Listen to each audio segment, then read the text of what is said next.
urufatiro rwarasenyutse, ariko Imana ibyitegereje isanga nubwo wasenywe, iyo ubwayo itarebye kuri mwene muntu ni ngombwa kwikugarukaho. Ni inyemerere yo kabyara yongera ikugaruke, wiguhesha agaciro, gusanira ahasenyutse. Imana ishimwe cyane ngo abana bawe bose bazigishwa n'Uwiteka, ngo kandi abo bana bazagira amahoro menshi. Babaruri tureba ka kavuyo kari kabarimo, reba ka kavuyo ngo bazagira amahoro menshi. Iri ni ijambo riturutse ku Mana, bazagira amahoro menshi nibarangiza bigishwa n'Uwiteka. Reka tuhita tureba icyiciro cy'Abanyarwanda n'abandi benshi bari mu bigo bitandukanye bitotombeye kuri bilete yahatambutse. Baritotombye, urusaku rurabica, abandi bakoze ibizamini bategereje ko bisohoka mu kwa mbere, abandi usanga abantu benshi bafite akavuyo kenshi. Ariko umva iki ijambo ryavuze, bazigishwa n'Uwiteka kandi bagire amahoro menshi. Ariko ijambo ryatubwiye aho inkomezi ziri, aho imbaraga z'Imana ziri, aho intsinzi iri, aho igisubizo kiri, aho ibyo byose uhereye ku murongo wa 11 kugera ku mirongo iyindi turi murebemo, aho intsinzi iri hatubwiye ngo uzakomezwa no gukiranuka. Imana ishimwe. Ntabwo uzakomezwa n'amafaranga arashira cyangwa ugapfa ukayasiga. Ntabwo uzakomezwa n'amazu, nubwo wagira amazu 10 cyangwa 5 urara mu cyumba kimwe. Ntabwo uzakomezwa n'abana wabyaye. Ntabwo uzakomezwa n'urushako. Ntabwo uzakomezwa n'imodoka nziza ufite. Ntabwo uzakomezwa n'isura yawe n'uburanga. Ntabwo uzakomezwa n'igihagararo cyangwa imiryango. Ntabwo uzakomezwa n'ubucuruzi ufite ngo kubera ko wabonye abakiriya benshi. Ntabwo uzakomezwa n'ubwo ukora ibunyanaka. Ntabwo uzakomezwa no kuri mu mwanya runaka. Uzakomezwa no gukiranuka. Ibindi byose mubona ni inyoroshyo y'ubuzima, kugira ngo nyine bigaragare ko nawe wageze ibunyanaka, waririye muri runaka, wagiye muri hoteli runaka, watembereye uko ushaka, wariye uko ushaka. Izo ni imfashanyo Imana iduha kugira ngo uyu mubiri nabwo wubakwe. Ariko ikidukomeza handitse ngo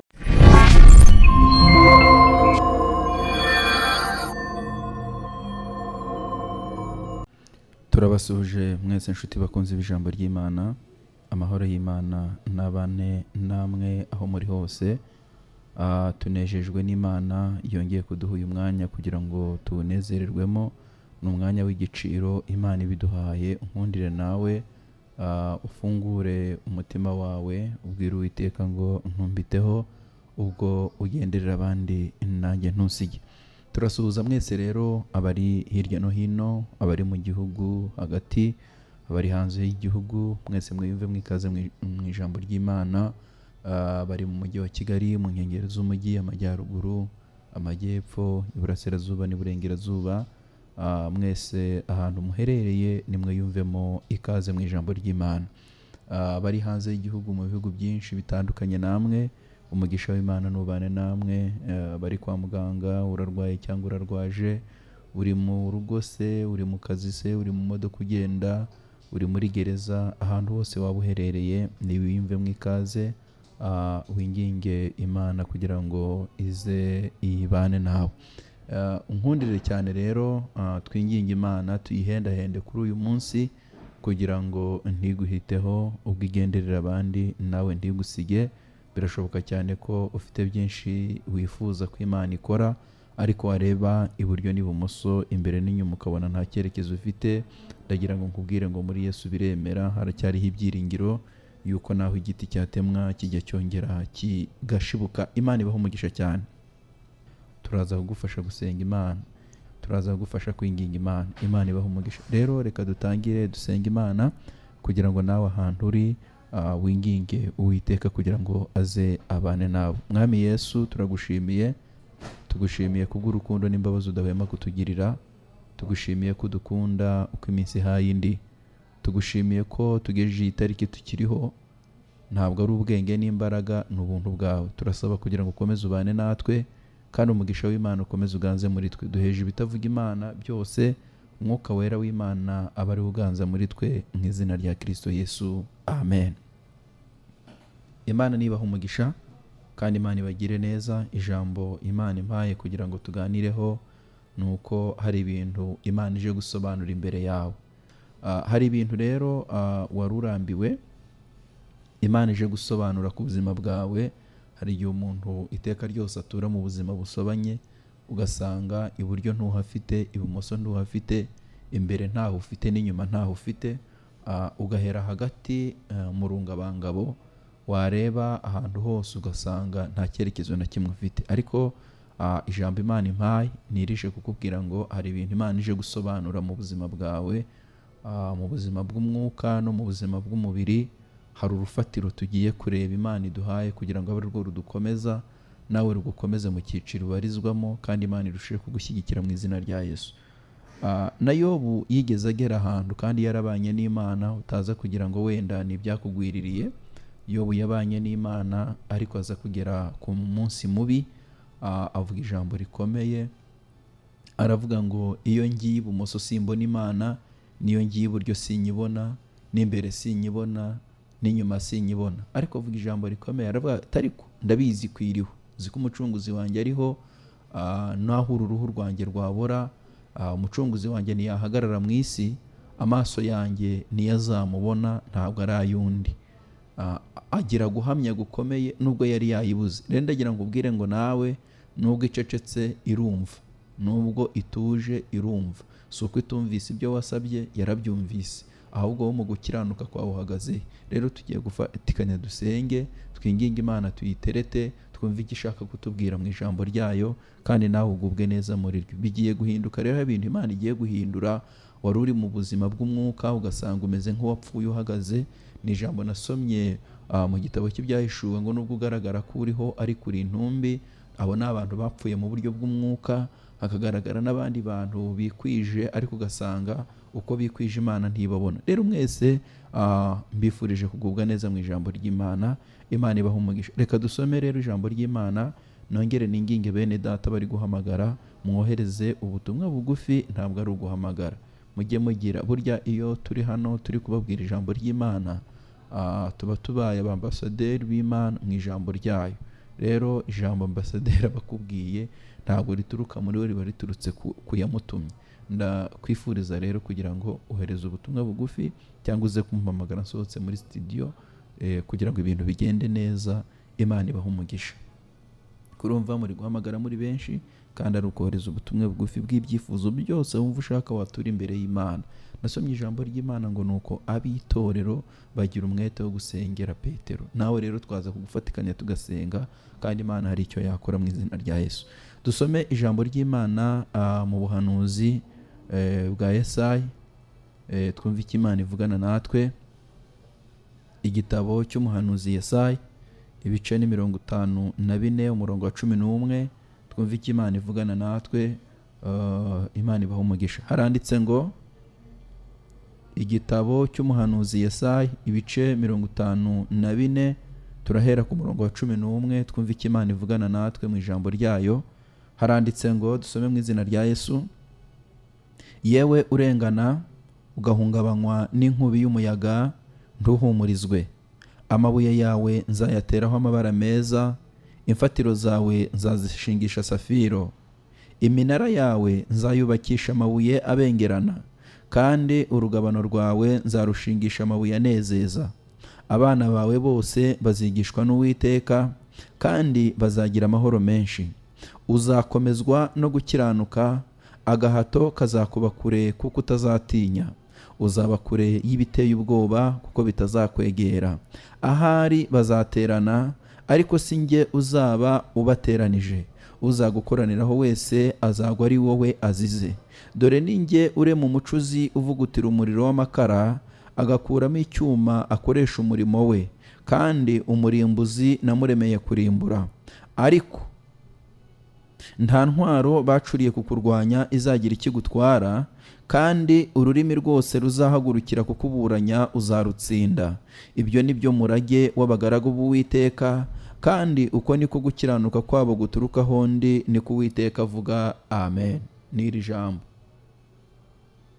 aho uri ushatse wakwikiriza ngo amena, warangiza ugahita ubwira Imana ngo bingirirweho. N'iri jambo rero Imana impaye kugira ngo tuganire. rikwereka impinduka zo mu buzima bwawe n'ikizagukomeza n'ukundi ukwiye guhagarara kugira ngo ubashe gusingira ibyo Kristo yaguhishiye. Kuko nk'uko umubyeyi ahishira umwana niko Kristo afite ibyo yaduhishiye.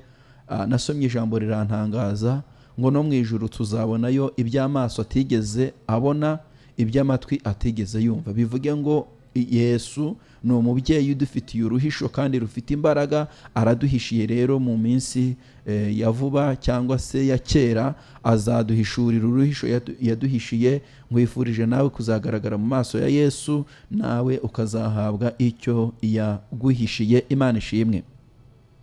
Dusomye ijambo ry'Imana riratubwira ngo yewe urengana ugahungabanywa n'inkubi y'umuyaga ntuhumurizwe. Tugiye kureba aka karengane umazemo iminsi nawe. Birashoboka ko ugafite cyangwa se utagafite warorohewe, ariko kandi nubwo uri mu mahoro uyu munsi byashoboka ko n'ejo wahura nako, kubera ko nasomye ijambo rirambwira ngo nuko rero ucyambaye umwambaro w'urugamba ntakishime nk'utabarutse ku rugamba amahoro.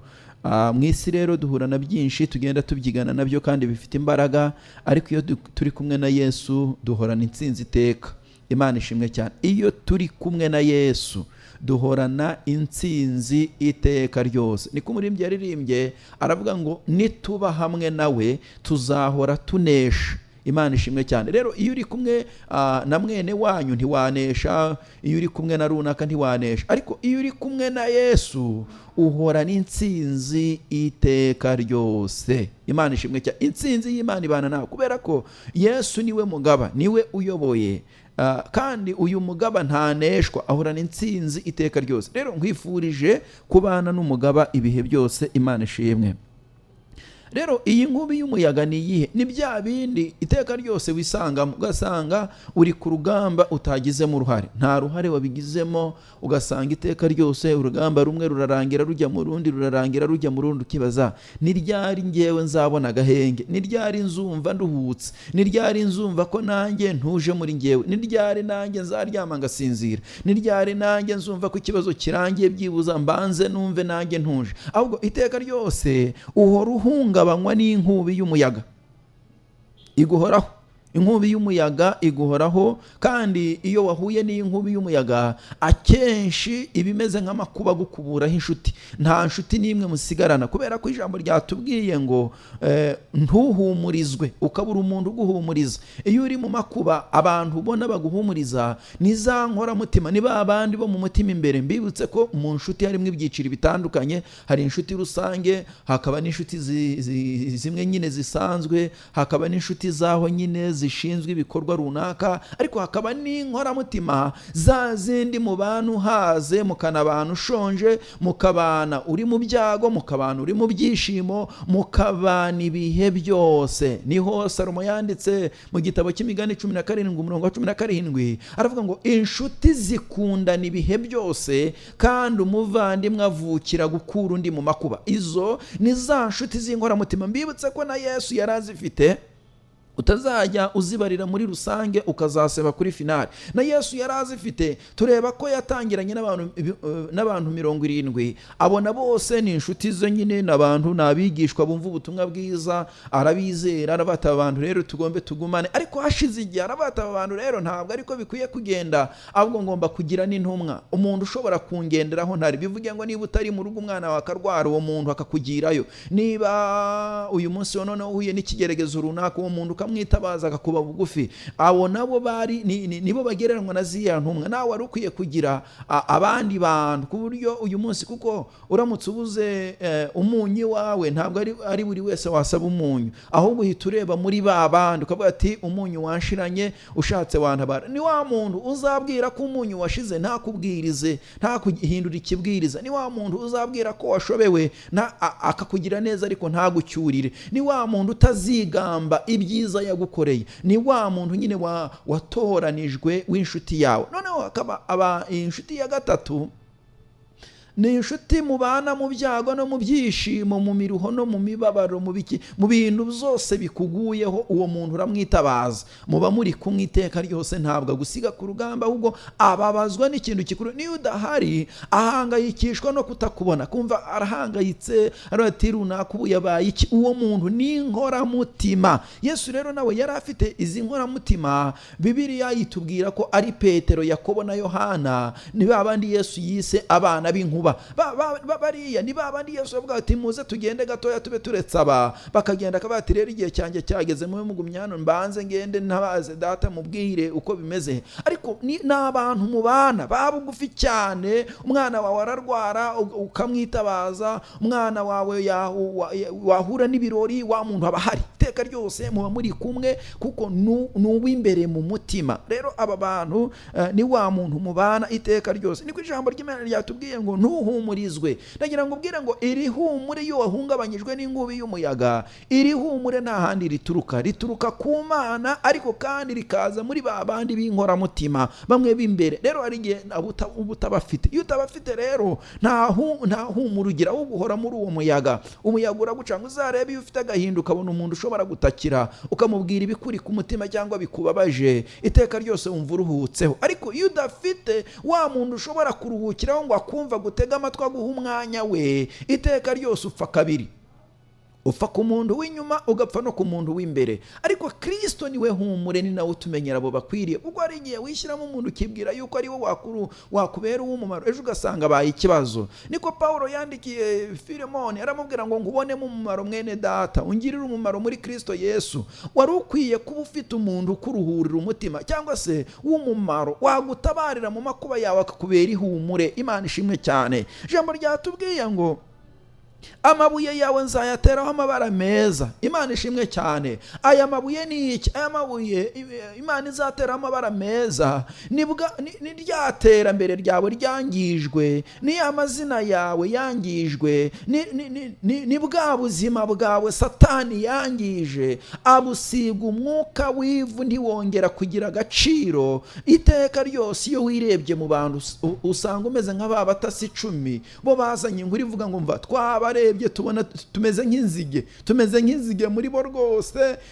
Nubwo muvuga ngo tuzajya mwakiriya gihugu, ariko nta byiringiro dufite byo kujyayo, kuko iyo tubitegereje tubona twe tumeze nk'inzige muri bo. Ariko Yosuwa na Kalebu bavuga ijambo rikomeye, baravuga ngo niba Uwiteka twishimira tuzabarya nk'imitsima. Imana itugire neza cyane. Ijambo ryatubwiye ngo amabuye yawe nzayateraho amabara meza. Bishatse kuvuga ngo igihe kiraje ndetse kirasohoye ngo Imana yongere iguhesha agaciro. Igihe kiraje ndetse kirasohoye ngo Imana yongere ikuzanira impemburo. Igihe kirageze ndetse kirasohoye ngo Imana ikugarukeho bundi bushya. Ariko kandi mutaza kumvira ijambo ko ari rusange. Aba bantu barenganyijwe, aba bantu bahuye n'inkubi y'umuyaga, aba bantu amabuye yabo yasizwe irangi ribi cyangwa se Satani yahindanije, n'abantu bagumanye n'Imana mu mibabaro yabo. Kuko ari igihe bumvira ijambo ukaza kumva n'uwaraye ibunyanaka nawe yise yumva ko iri jambo ari ryo. Ndagira ngo ubwire ngo niwumva ijambo ry'Imana jya ubanza wikore audit, uvuge ngo ndutunganye wakwakirira ijambo. Nusanga umutima wawe utunganye ujye uvuga ngo ibi byose bingirirweho. Ariko nusanga umutima wawe wirabura, jya ubanza wambara umwambaro wera, wihana ibyaha. Imana ni umubyeyi ukiri ku ntebe y'imbabazi, abasha kukugirira ibambe akagukuraho urubanza rw'ibyaha. Imana ishimwe cyane. Avuga ijambo rikomeye cyane, aravuga ngo amabuye yawe nzayateraho amabara meza. Uyu munsi wa none ibyo Satani yahindanyije mu rugo rwawe, mu rushako rwawe, mu bana bawe, mu bukumi bwawe, mu busore bwawe, mu kazi kawe, mbese ubuzima bwose urimo bubi bwitwa ihindanywa watejwe na Satani. Ariko uyu munsi wa none Imana ishimwe cyane, Imana niyongere uyu mwanya igutereho amabara meza. haleluya. Uyu mwanya Imana niyongere igusige amabara meza. Nagira ngo ubwire kumwe ujye ubona inzu ukabona bayisize irangi tiyo y'inzu ni nziza, inzu rwose inzu niko n'umukristo Imana yasize amabara meza mu buryo bw'umwuka no mu buryo bw'iterambere. Buri wese amugaruka, babandi bagutaye nibwo bagaruka.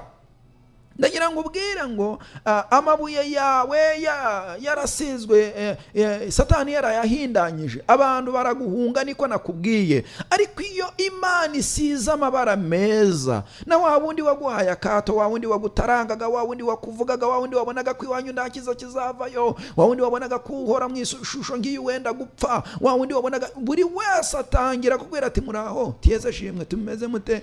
Mbese ugasanga arimo arakwiyegereza. Niki gitumye uyu muntu akwiyegereje kubera ko Imana yaguteyeho amabara meza.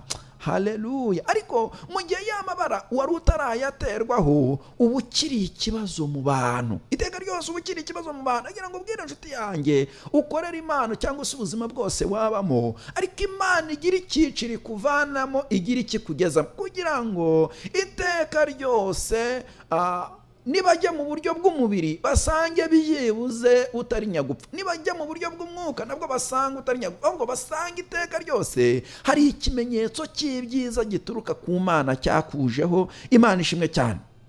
Avuga ijambo rikomeye, aravuga ngo imfatiro zawe nzazishingisha safiro. Safiro ni ibuye ry'igiciro, ni amabuye y'igiciro cyinshi cyane. Bishatse kuvuga ngo nubwo amahirwe yawe ya mbere yari yarapfapfanye, nubwo amahirwe yawe ya mbere yahuye n'ihungabana, nubwo amahirwe yawe ya mbere ubizi neza ukuntu byagenze, iteka ryose uratambuka ngo wowe ni wowe waruhiye iwanyu, uratambuka ngo wowe nta mugabo uzabona, uratambuka ngo ni wowe ikibazo, uratambuka ni wowe, mbese wabaye ikibazo mu ruhame. Kandi nawe wavutse ushaka ibyiza, ntabwo ari wowe wavutse ushaka umuruho.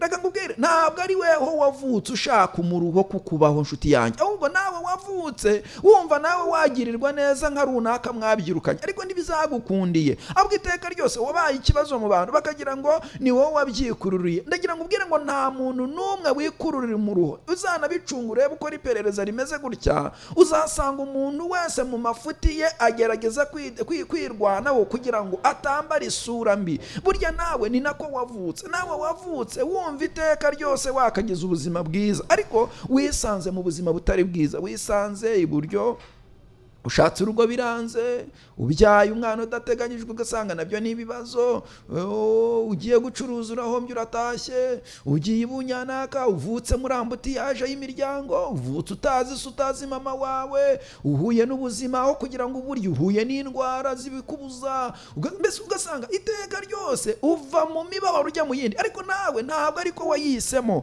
Ariko nimwumve icyo Imana iduteganyirije, yemwe bantu bafite imibabaro mwe, nimwumve iteganya ry'umubyeyi witwa Imana, ukunda kubikiye nawe uruhisho, ariko kandi wowe wababaye ariko ukagumana n'Imana. Wari iyo umuntu ababara akitabaza abapfumu, ubusambanyi, kwirwanaho kubera ibintu byinshi, ariko wowe wababaye ukagumana n'Imana, ukavuga ngo no mu byago nzaririmba ndamahoro, naho ndiho naho napfa nzi ko ngundwa n'Uwiteka. Yesu ni wumva ibyo nkena byose ndamahoro. Avuga ijambo rikomeye kuri uyu muntu, imfatiro zawe nzazishingisha safiro. Imana ishimwe. Nubwo wari warashenywe, ariko Imana ikubikiye iby'igiciro. Nubwo wari warahawe akato, ariko Imana ikubikiye iby'igiciro. Nubwo imfatiro zawe zasenyutse, ubukumi bwawe bukaba ikibazo, ubusore bwawe bukaba ikibazo, urugo rwawe rukaba ikibazo, imibereho yawe ukabona yabaye ikibazo, ariko hari iby'igiciro Imana ibikiye abera. Imana ishimwe. Ni ngombwa yuko Imana gusanisha safiro, kuko uyu munsi wa none wari warubatswe n'amabuye yo muri kariyeri amwe nyine asanzwe twubakisha, ariko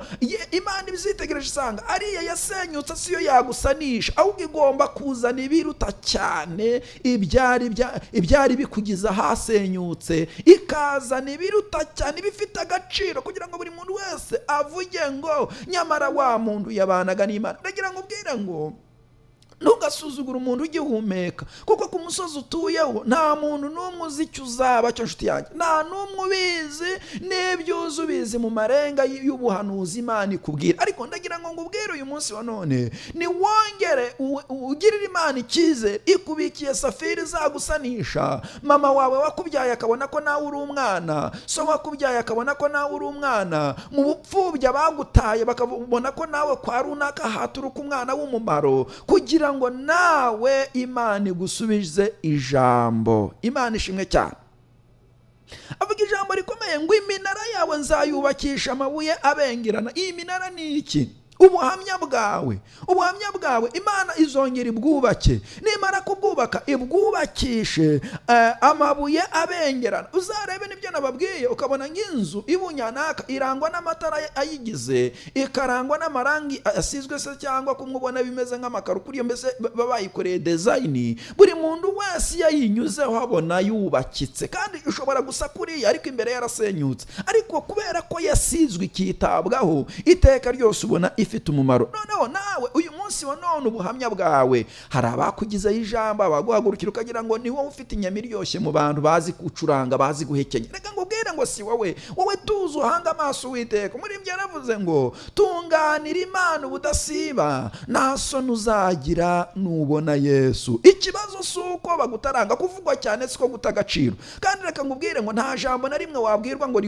riguca igisebe cyangwa rigukureho inyama. Jya utuza nshuti yanjye, jya utuza, aguhanga amaso Uwiteka. Imana ifite uko izabigenza. Imana ishimwe cyane. Uyu munsi Imana yongera yubaka iminara yawe. Yari yarasenyutse, rubanda rwarayishenye, imiryango irayisenya, ubuzima bubi burayisenya, ubupfubyi burayisenya, ubugumba burayisenya, ibihombo birayisenya, cyamunara iragusenya, uburwayi bukagusenya, gereza ikagusenya, mbese hari ibintu byinshi cyane byagiye bigusenya. Ariko ijambo ryavugize ngo amabuye yawe Imana, imfatiro za iminara yawe Imana izayubakisha amabuye abengerana. Imana ishimwe cyane. Uyu munsi wa none agaciro Imana iha abantu bagumanye nayo nikakugarukeho nawe, Imana ikugirire neza mu izina rya Yesu Kristo. Avuga ijambo rikomeye cyane, kandi urugabano rwawe nzarushingisha amabuye anezeza. Bivuge ngo ugarutse uri umunezero mu maso y'Imana. Kubera iyo mpamvu, iyo uhuye n'ibigeragezo kenshi usenga amasengesho y'amatiku, ugasenga amasengesho yo kuregana,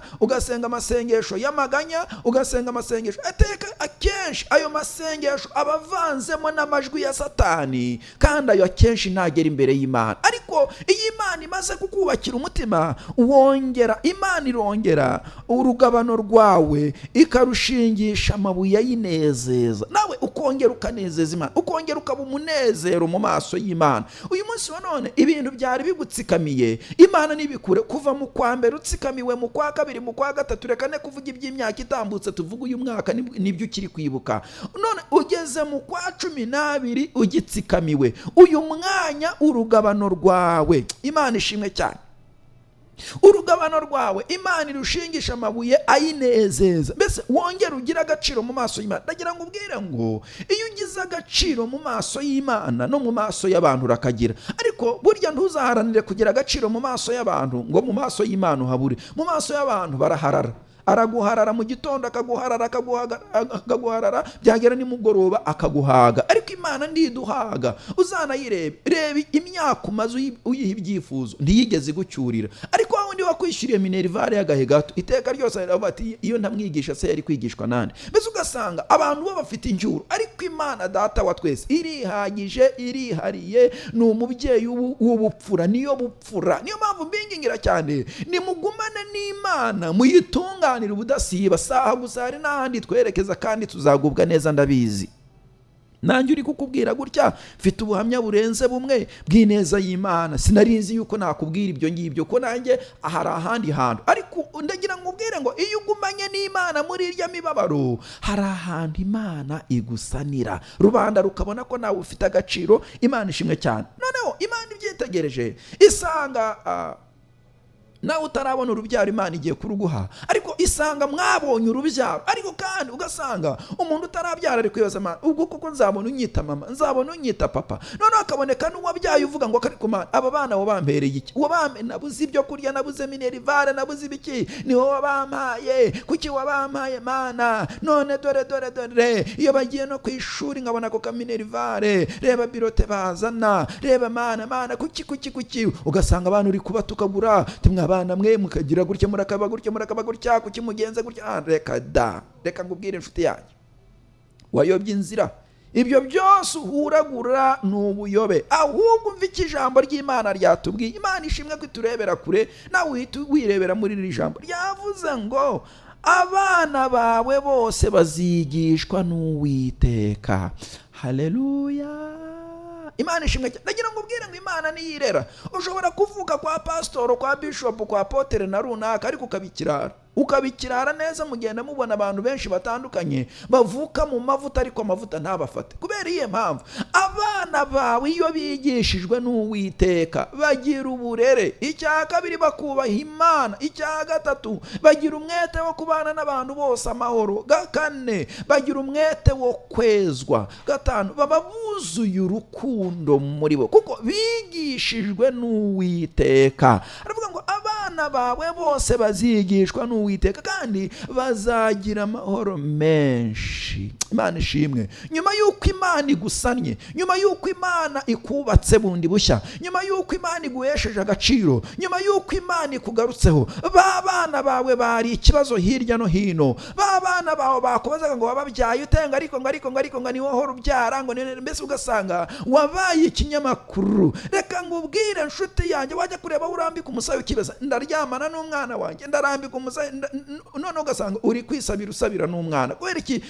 Amabuye urufatiro rwarasenyutse. Ariko Imana ibyitegereje isanga nubwo wasenywe, iyo ubwayo itarebye kuri mwene muntu, ni ngombwa kwikugarukaho. Ni inyemerere yo kabyara yongera ikugaruke, wiguhesha agaciro, igusanira ahasenyutse. Imana ishimwe cyane. Ngo abana bawe bose bazigishwa n'Uwiteka, ngo kandi abo bana bazagira amahoro menshi. Babaruri tureba kakavuyo kari kabarimo, reba kakavuyo, ngo bazagira amahoro menshi. Iri ni ijambo riturutse ku Mana. Bazagira amahoro menshi nibarangiza bigishwa n'Uwiteka. Reka tuhita tureba icyiciro cy'Abanyarwanda n'abandi benshi bari mu bihugu bitandukanye bitotombeye kuri birete yahatambutse.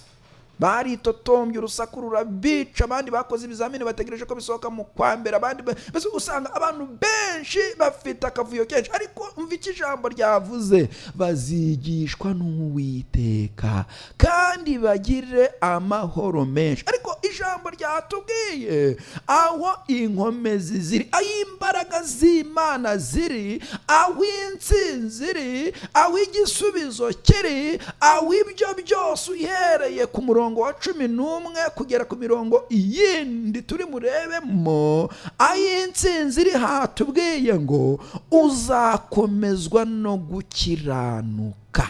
Imana ishimwe. Ntabwo uzakomezwa n'amafaranga arashira cyangwa ugapfuka yasiga. Ntabwo uzakomezwa n'amazu, nubwo wagira amazu 10 cyangwa 5 urara mu cyumba kimwe. Ntabwo uzakomezwa n'abana wabyaye. Ntabwo uzakomezwa n'urushako. Ntabwo uzakomezwa n'imodoka nziza ufite. Ntabwo uzakomezwa n'isura yawe n'uburanga. Ntabwo uzakomezwa n'igihagararo cyangwa imiryango. Ntabwo uzakomezwa n'ubucuruzi ufite ngo kubera ko wabonye abakiriya benshi. Ntabwo uzakomezwa n'ubwo ukora ibunyanaka. Ntabwo uzakomezwa no kuri mu mwanya runaka. Uzakomezwa no gukiranuka. Ibindi byose mubona ni inyoroshyo y'ubuzima, kugira ngo nyine bigaragare ko nawe wageze ibunyanaka, waririye muri runaka, wagiye muri hoteli runaka, watembereye uko ushaka, wariye uko ushaka. Izo ni imfashanyo Imana iduha kugira ngo uyu mubiri nabwo wubakwe. Ariko ikidukomeza handitse ngo uzakomezwa no gukiranuka. Imana ishimwe. Iri jambo ryitwa gukiranuka tuzariganiraho. Gukiranuka nuko ibyarindamu yawe biguhindukira igihombo kubwo kuronka Kristo. Ukigomwa byinshi, ururimi ukarufunga, umutima ukawubwira ngo ihangane, ugatungwa no kunyurwa n'ubushuti bwo mu ijuru, ukisunga umukiza ukomeye. Nasomye ijambo ry'Imana Luka 1:5 ngo Elizabeti na Zakariya ngo bari abakiranutsi bagendera mu mategeko n'imihango by'ibwami byose ari inyangamugayo, ngo ariko nta mwana bagiraga kuko Elizabeti yari ingumba. Ariko bakiranukiye Imana hahise havuka igitangaza. Reba ko Imana yari yaravuze ko batazabyara ko ari ingumba, ariko batitirije Imana irisubira iravuga ngo ngombe muha umwana. Yamuhaye umwana witwa Yohana. Uyu Elizabeti bimurenze mu mutima yahise ahagarara mu rusengero ashima Imana mu buryo bukomeye. Ndagira ngo ubwira ikintu usabwa uyu munsi wa none, kiranukira Imana. Ibyo abantu bashyizeho akadomo Imana izabikomeza. Ibyo abantu babonye ko bitagukwiriye Imana izabisobanura. Ibyo abantu babonye yuko bitakubera Imana ifite uko izabisobanura. Imana ije gusobanura ibintu. Imana ishimwe cyane. Uzakomezwa no gukiranuka. Uku gukiranuka kujya gutuma Imana iguhesha agaciro. Uzarebe gukiranuka kwa Hana imbere ya Penina. Penina yaramusuzuguye akamuga ati wowe waje kurya gusa n'ujya ubyara. Ariko Imana irabyumva ikomeza umutima wa Hana. Uwawe uracyakomeye cyangwa baravuga nawe ukavuga, barasakuza nawe ugasakuza? Dawidi yaranditse ngo hahirwa umuntu udakurikiza imigambi y'ababi, ntahagarare mu nzira z'abanyabyaha, ntiyicarane n'abakobanyi, ahubwo amategeko y'Uwiteka aba ariyo yibwira, aba ariyo amubera ibiryo ku manywa na nijoro. None amagambo niyo akubereye ibiryo, amatiku niyo akubereye ibiryo, ubusambanyi bukubereye ibiryo, ubusinzi bukubereye ibiryo, amatiku akubereye ibiryo, gushyushya inguru bikubereye ibiryo, urwangano rukubereye ibiryo, runaka arakwanga bikubereye ibiryo. Amategeko y'Uwiteka aba ariyo wibwira kandi aba ariyo wishimira ku manywa na nijoro. Nibashaka bakwita umusazi utazi gutukana, ntacyo uri umusazi wa Yesu, ntabwo uri umusazi w'indera. Imana ni ikugarukira nshuti yanjye uyu munsi wa none. Imana y'amahoro igushoboze gukiranuka, ugutware nk'ingabo igukingira. Gukiranuka ni kugwira muri wewe. Uyu munsi urashonje ariko urakiranuka, ariko ejo uzarya. Hari ibyiringiro by'ejo. Iyo ukiranukiye Imana iguha amakuru y'impamo kandi atari mu ivumbi. Imana ifite amakuru igwa azakubeshaho. Imana ishimwe. Yasanze Gideyoni mu bukene, iramubwira ngo Gideyoni we wa munyambaraga ugira n'ubutwari, genda kwimbaraga zawe zingane. Ni wowe nabonye muri aba bantu ngomba gutuma ukanesha Abamidiyani. Gideyoni tirakada kuko yari yaranukiwe n'inzara. Arabati ngewe rwose ndagira ngo ubwize ukuri, iwacu kwa Yowasi mu muryango w'Abamanase mbese nta na daso, ibyo umbwira rwose ntabwo byakunda. Imana ndakubabariye nyine, ariko ngewe nyihera ibiryo ibintu umbwira ntabwo ari ibyanjye. Imana iramubwira ngo ni wowe. Iyo wakiranukiye Imana mu minsi mibi igukorera ibintu bituma abantu bakuyoboka. None ntibakuyobotse Gideyoni, baramuyoboka bose, baramuyoboka. Baramubonaga mu muvure reka ngubwire, uzi ko nta sekuru yari afite. Reba gusekurira mu muvure, mwebwe mwavukiye mu mujyi ntimuzi umuvure. Gusekurira mu muvure, Imana iramwitegereza ibona yararushye, imubonamo izindi mbaraga z'ejo. Niyo mpamvu usuzugura ntabwo uzi ejo he, ntabwo uhazi. Genda gake ejo utazaseba, genda gake ejo utazaseba.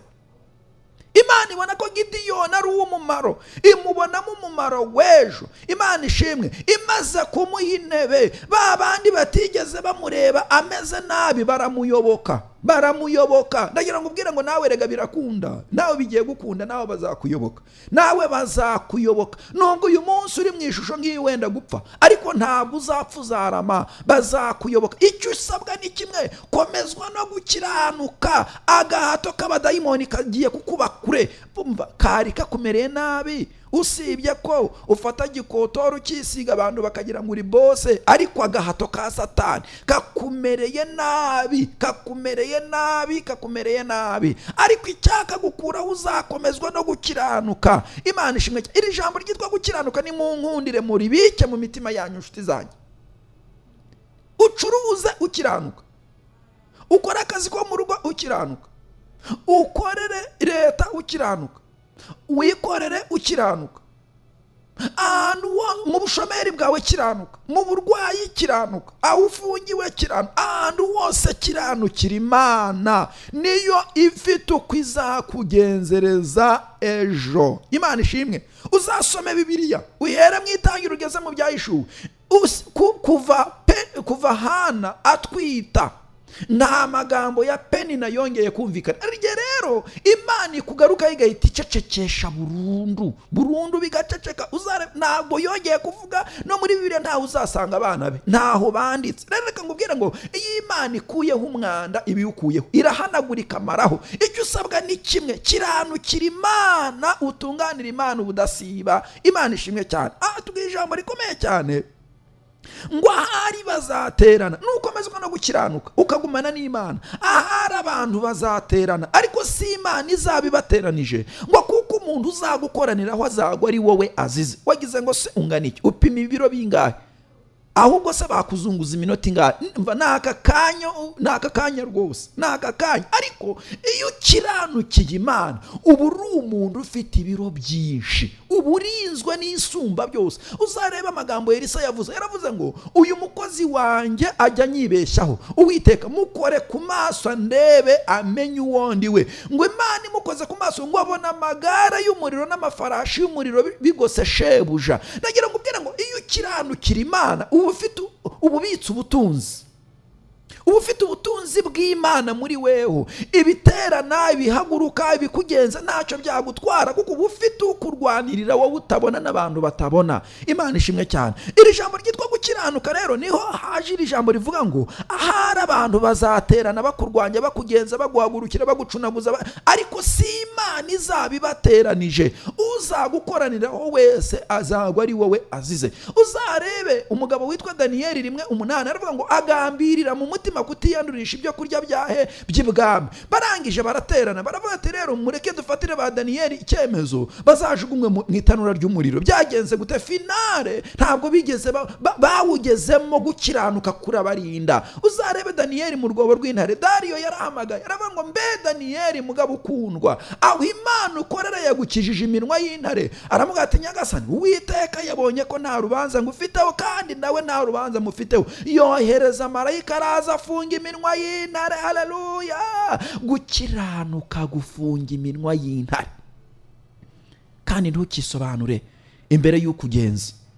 Salomo yaranditse ngo umukiranutsi ucogorera imbere y'umunyabyaha ngo ameze nk'iriba nk'isoko yanduye, ngo ni nk'iriba ritobamye. Jya utuza Imana ikurwanirira. Yeriko nta muntu uvuga, bagenda bucece. Yeriko ntibisobanura, bagenda bucece.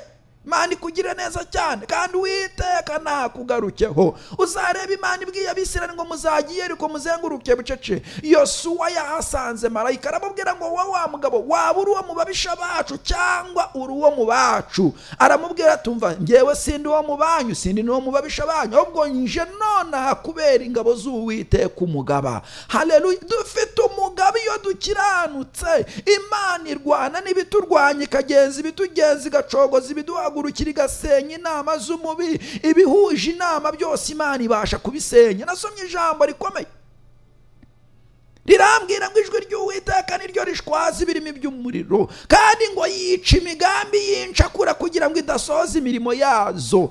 Haleluya! Ndumva afashijwe cyane.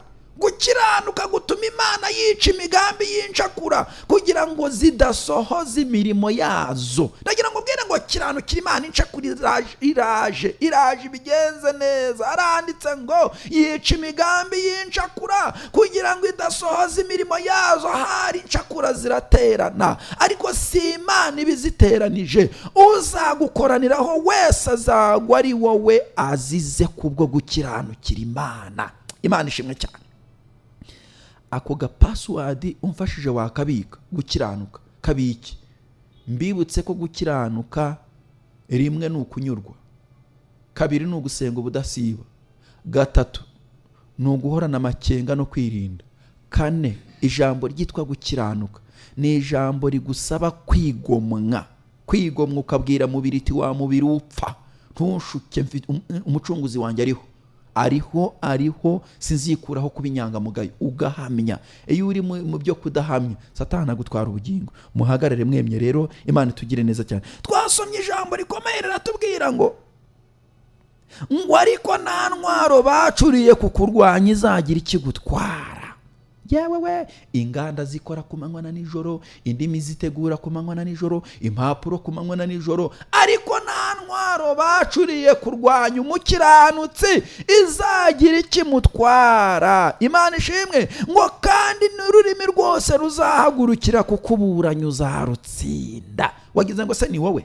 Ntabwo ari uko uzi ibyongereza byinshi n'ibifaransa byinshi n'ibinyarwanda byinshi, no. Uzatsindishirizwa n'Uwiteka binyuze mu nzira yitwa gukiranuka. Ndagusaba cyane ngo urugamba rwose ubona uhagazemo, kiranukira Imana. Imana ishimwe. Kiranukira Imana, kiranukira Imana, kuko Imana ije kubisobanura ibyo wahekeshejwe, ibyo wacunagurizwagamo, agaciro wataye, uwakwigizeho ijambo, ibyo byose mu nzira yo gukiranuka irazi ibigenza ukundi kuntu, nawe iguhindura ukundi kuntu. Imana ishimwe cyane. Tugiye gusenga Imana.